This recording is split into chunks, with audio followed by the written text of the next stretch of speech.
네, 여러분 안녕하세요. 네이처셀의 말씀드립니다. 여러분 네이처셀이 8월 14일에 실적이 나왔습니다. 실적 수치들을 보면서 특이한 점이나 이런 것들이 이제 있는지 이 부분을 제가 말씀을 드릴 거고요. 네. 그리고 전반적인 지금 현재 상황, 특히 앞으로의 지난번에 수순을 말씀을 드렸지만 조금은 더 자세한 수순, 이거 말씀을 드리고 추가 전망을 말씀을 드리도록 하겠습니다. 아울러 수급도 물론 점검을 드리겠습니다.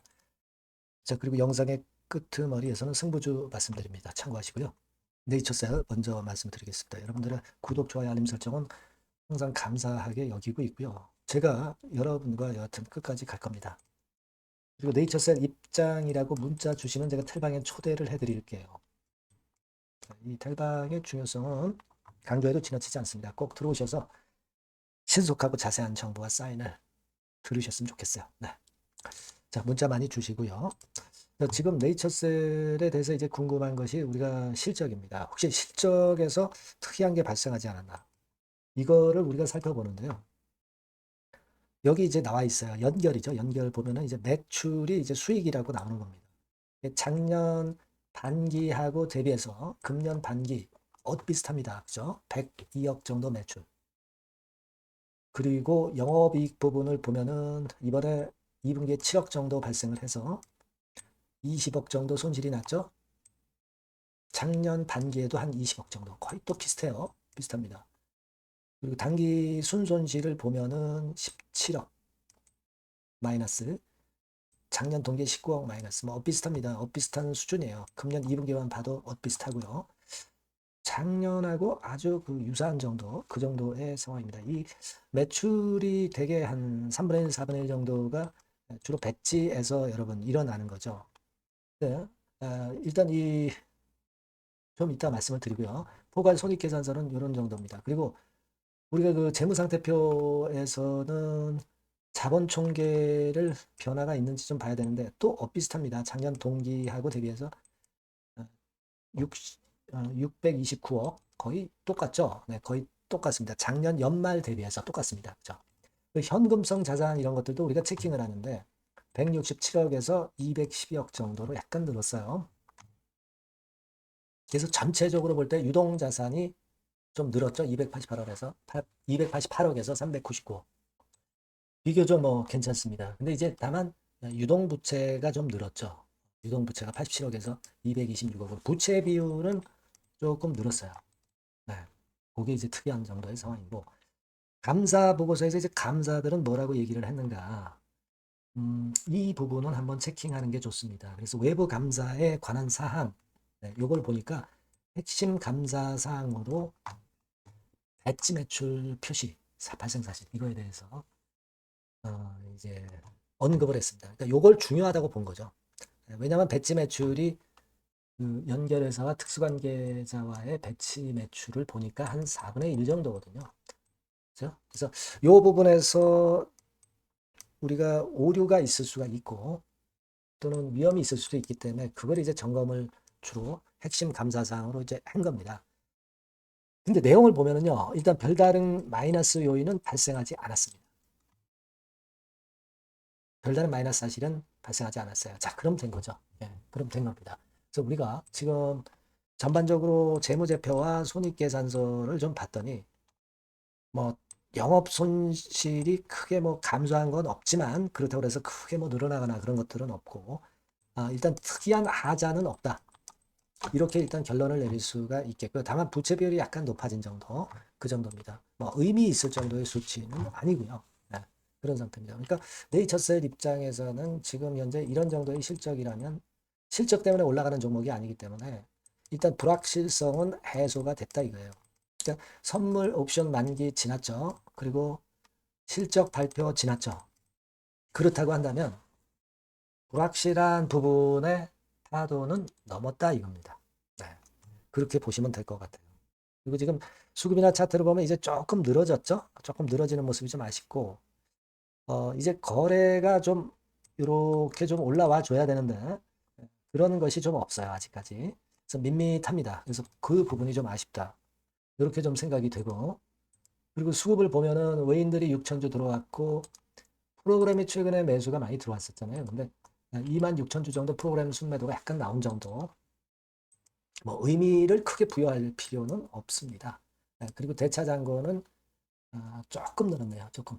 뭐 거의 의미 없고요.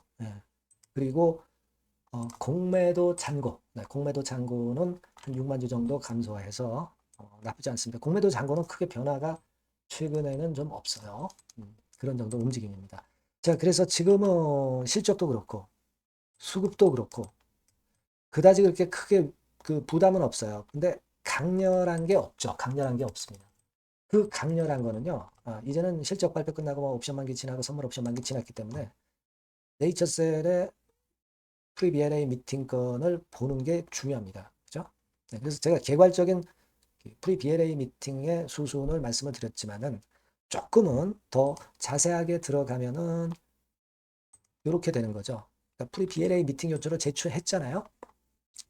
그래서 제가 말씀을 드렸지만은 날짜 통보하는 게 한 8월 20일 전후 뭐 요때쯤입니다. 그러니까 이번에 광복절 지나고 이제 그 주에 요 날짜가 통보가 될 거라고 보여지고 그 통보가 되면 승인을 하고 통보를 하면서 브리킹 패키지를 제출을 하는 겁니다. 그죠? 뭐 브리킹 패키지를 뭐 제출했다 막 이러면서 이것이 또 이제 주가 올릴 수 있는 모멘텀이 되긴 돼요. 그리고 미팅 날짜를 통보해서 이제 발표를 한다면은 이것도 모멘텀이 되는 거고 그렇지 않겠습니까? 그리고 사전 코멘트 전달하고 미팅 진행하고 회의록을 수령해서 BLA 제출을 해서 이런 식으로 가는 수순입니다. 이게 이제 구체적인 수순이에요. 그러니까 지금은 우리가 한 8월 20일 경이 이제 키포인트 날짜가 되겠고 브리킹 패키지 제출했다는 건이 일단 그 다음에 포인트가 될 것 같아요.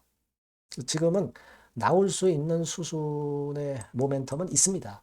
다만 미팅 전 랠리를 하는데 랠리가 조금 둔했어요. 근데 광복절 지나고 나서 이거 뭐 가속도로 위쪽으로 올릴 수도 있는 거죠. 그죠? 지금까지는 밋밋했지만 미팅 날짜 건이 이제 다가옴에 따라서 랠리를 할 수도 있는 겁니다. 실적 발표도 이제 끝났기 때문에. 그래서 그런 움직임이 보이고 수급이 좀 힘있게 움직이는지 외인 동향 품에도 공매 이런 부분들을 종합적으로 보면서 우리가 판단을 해 나가야 될 것 같습니다. 아시겠죠? 그래서 이 부분들은 제가 계속 점검을 수시로 실시간으로 드릴 거예요. 그러니까 여러분들이 꼭 네이처셀이라고 문자를 주시면 제가 소통을 하겠습니다. 무료 텔레그램방 들어오시면 상당히 유리합니다. 네이처셀 입장이라고 문자 주세요. 초대해 드리겠습니다. 그렇게 말씀드릴게요. 그리고 승부주 말씀드린다고 그랬습니다. 지금 말씀을 드릴게요. 네, 자, 오늘 말씀드릴 승부주는요, 여러분. 어디에 신경을 썼냐면, 자, 피로감 있는 이미 급등을 한 기술주 섹터를 배제한 섹터에서 제가 골랐어요. 이미 오를 대로 올라버린 기술주들 제가 여러분들한테 추천하는 것은 사실 그 적합지 않습니다. 앞으로 더 올라간다 하더라도 그 올라가는 한계가 명확한 종목, 이런 종목들을 저는 추천을 드리지는 않고요. 기술주가 아닌 비기술주 섹터에서 선택을 해봤습니다. 그게 올해 하반기에는 오히려 더 수익률 측면에서는 승부가 더 쉬울 가능성이 좀 높아요. 그걸 여러분들께 말씀드리고자 합니다. 자, 단일 종목 레버리지 때문에 시장 전체가 투기판이 돼버렸잖아요. 그쪽을 철저하게 피했습니다, 여러분. 그거 말씀을 드리고요. 지총은 1조에서 한 3조 정도, 1조에서 3조 정도의 종목입니다. 저가권 투기 목적의 그런 종목 일단 선정을 하지 않고요. 적절하게 여러분들이 투기 아닌 투자 목적으로 투자할 수 있는 종목을 선택을 했어요. 주가는 10에서 25만 원 정도 사이고요. 과감한 목표, 그러니까 우리가 달성도 못할 현실적이지 않은 목표를 말씀 안 드리고요. 2달 정도를 한 50% 정도 목표로 할 수 있는 터무니없는 목표가 아니고 현실적인 목표가 가능한 50% 정도 목표가를 잡았습니다. 아시겠죠? 자, 그래서 이 종목의 특징은 실적 발표 시즌 아닙니까? 실적의 최강점이 있는 종목이에요. 자, 이를테면 이런 종목입니다, 여러분. 여기 쭉 제가 일단 뭐 가려서 제가 여러분들께 보여드립니다만은 2분기 매출 같은 경우가 50% 증가하고요. 그러니까 큼지막한 종목인데 이 정도라면 대단한 겁니다. 그리고 영업이익이 50% 순증하는 종목이에요. 자기 자본 수익률 같은 경우 굉장히 중요하잖아요, 여러분. 그게 무려 그 35% 내지 70% 범위 내에 있는 부가가치가 높은 이익을 내는 기업이에요. 자, 이런 기업이라면은 우리가 해볼 만하다 이겁니다. 네, 그래서 여러분들께 이제 추천을 드리는 거고요. 자, 그리고 주봉이나 월봉 차트를 보면 주봉 차트는 이런 식이죠. 최근에 두어 달간 흔들었다가 새롭게 시세를 내기 바로 직전의 모습이에요. 두 달여간 물량 소화 이후에 새 영역을 진입하기 직전이라는 거죠.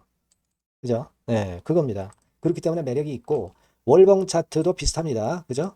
4개월간의 준비 작업 이후에 분출하기 바로 직전에 선도주자.